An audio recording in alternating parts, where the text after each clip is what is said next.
Have you recently started a beauty business or considering starting a beauty business? Now, whether you are going to start a lash business, a spray tan business, teeth whitening business, whatever it is that you are considering, there are some things that I think I could teach you in terms of what I've learned in the last 5 years of my spray tan and teeth whitening business. This video is for you, some of the top things that I wish I would have known prior to starting my beauty business.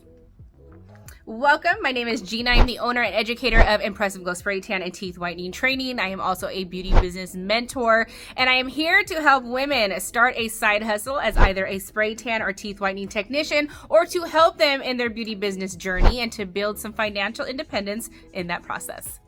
So starting any business can be overwhelming, it can be stressful, but I think a beauty business is a little bit more personal. Like, we as women want to empower and help other women, and it can be something that we hold very near and dear to our hearts, and can take things kind of personal when it comes to all the things that may happen as you are building this business. So let's take a deep dive into some advice that I want to give you of some things that I wish I would have known, that I wish I would have realized, or also some things that I see girls doing as I am a beauty business mentor, and I see them making mistakes. I'm going to give you all those tips of what I think should be dived into a little bit more. So number one that I think is really super important and will save you some relationships is I really wish that I didn't take criticism from my family and friends as personal.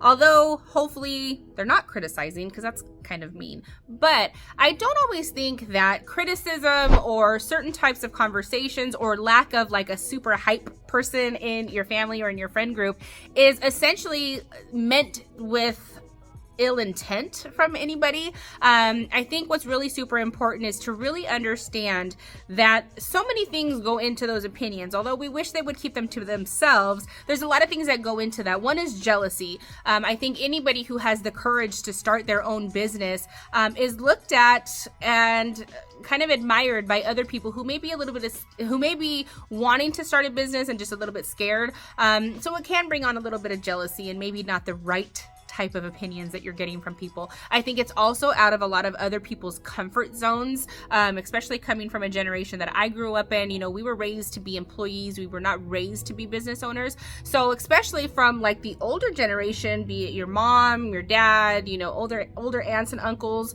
older sisters even, of people who just really don't understand how people are making such a great living in the beauty industry right now. I think if you learn to not take those criticism and opinions so personal and really think of how the place of where they're coming from, it won't really hurt as bad. And nobody sees your vision. Like, nobody's looking at the videos that you're watching of somebody who's doing absolutely amazing in the beauty business, and you're looking at that thinking that could be my life.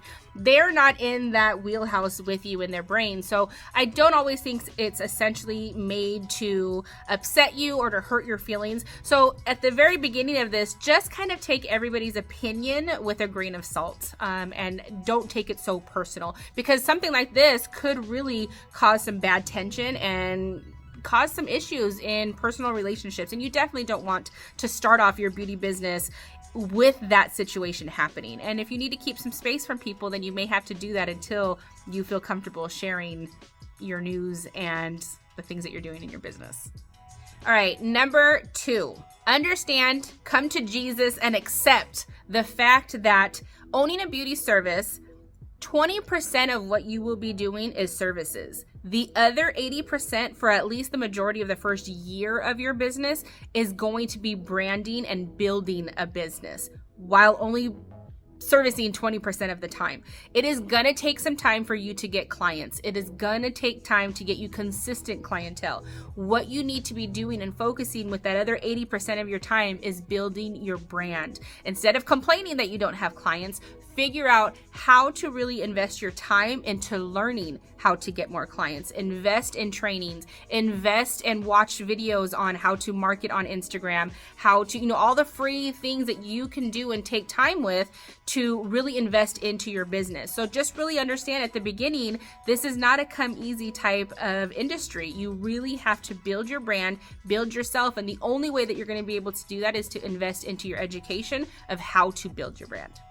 Number 3 is let go of the perfectionism. And this is coming from Miss Perfectionism herself. Your business is not going to be exactly what it looks like the minute you start it 3 years down the road. It doesn't need to be perfect. Your logo doesn't need to be perfect. Your aesthetic of your page doesn't need to be perfect. Everything doesn't have to match. I'll be very honest, the stuff you've put out the first probably 3 to 4 months, nobody's going to ever see that because you don't have anybody following you right now. So all of that stuff is just giving you the paralyzation of starting, right?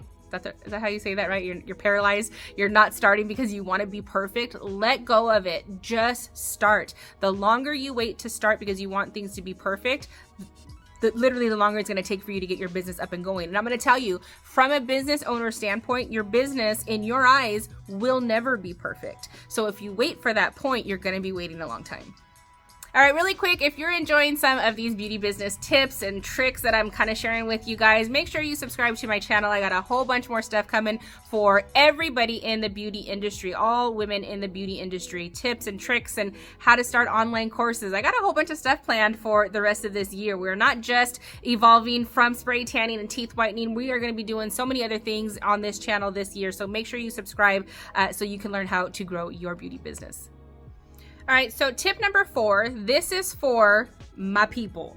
If you are a mom, single mom even, but if you are a mom, you have a family, you have children, you're also a full-time employee, and you're thinking to yourself, how the heck am I gonna build this business part-time? It can be done, but you have to put some strategy and some boundaries when it comes to building your business while you have a family. Your family has got to be number 1 overall. However, you have to set a schedule that everybody can agree to. What I see that happens is because we're so excited as new business owners, we want to take all the clients. We want to make all the money. And so what will happen is we start taking clients when we told people we weren't going to be working, especially our husbands, our kids, the people who are watching our kids for us to help us with that. And people will start to become resentful towards your business. You might even get resentful towards your business because you are actually giving in to other times that you said you wouldn't give into, and it starts to cause problems in relationships. It causes problems and stress for you. You have to set boundaries with your time. So if you are going into this beauty industry and you're building this with a village of people, you know, at the time when I built my business, my kids were a little bit older, which thankfully that's how that happened. But even at that point, my children knew that I was only going to be spray tanning Tuesday through Friday, and I was only doing it for 2 to 3 hours after work for those particular days. And every other minute of my time was theirs. I was their mom. I didn't need anybody outside of that having to watch my kids, because those were the only particular times that I would ask for them to be watching my kids. And it really allowed my clients to kind of get in line as to when I was going to be available. I really tried hard not to offer time outside of that, because then people will really start to take advantage of your time, and it just doesn't work well.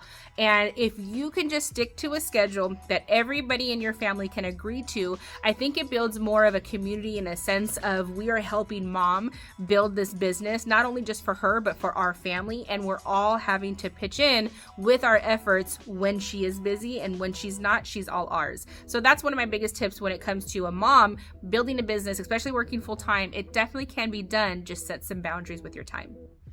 All right, number 5, tip number 5. This may be a little harsh. You may not like me after this, but it's okay, because I'm here to give you the truth. Number 5, you have to understand you have time. One of the biggest things I hear girls complain about is, I just don't have enough time. You have the same 24 hours that I have. I have the same 24 hours that of all the stories of the women who have built 6 to 7 figure businesses, we all have the same amount of time. It's how you are intentional with your time. Turn off Netflix, turn off the YouTube that's not helping your business. Get no more Real Housewives, turn it off. Literally, with intentional time, with 1 hour of intentional time, it could mean, I mean, we already know that we are multitasking women and how much more stuff we can get done in a day than our bosses or our husbands. Well, what if you turned off that series that you've been watching every single night and was intentional with building your business for just that hour? Watch and see what happens when you are more intentional with your time, and stop complaining that you don't have enough time, because I promise you, you have the time. All right, guys, so I hope you enjoyed these tips. Some of them you may not like very much, but I know that they just need to be said because that is how I built my business in the last 5 years to what it is today. I'm very proud of what we have been able to build. So I hope you enjoy. Don't forget, if you are interested in starting a beauty business, either as a spray tan or teeth whitening technician, I do have classes available. I offer online, live, virtual, and small group trainings here in Southern California. So make sure you check out my website. I'm going to leave all the information in the description below on ways on how you can contact me. I do offer coaching calls as well for any beauty business industry for you to ask questions about how I built my business, how to get more clients, ways to use social media, all of the different things. So you have questions with that, I'll leave that in the description as well. Don't forget to subscribe to my channel. The goal here in my community of women is to help me get to 10,000 subscribers because my kids don't think I'm cool until I get there. And we're almost at 7. It's only taken me 3-4 years. Have a good day, guys.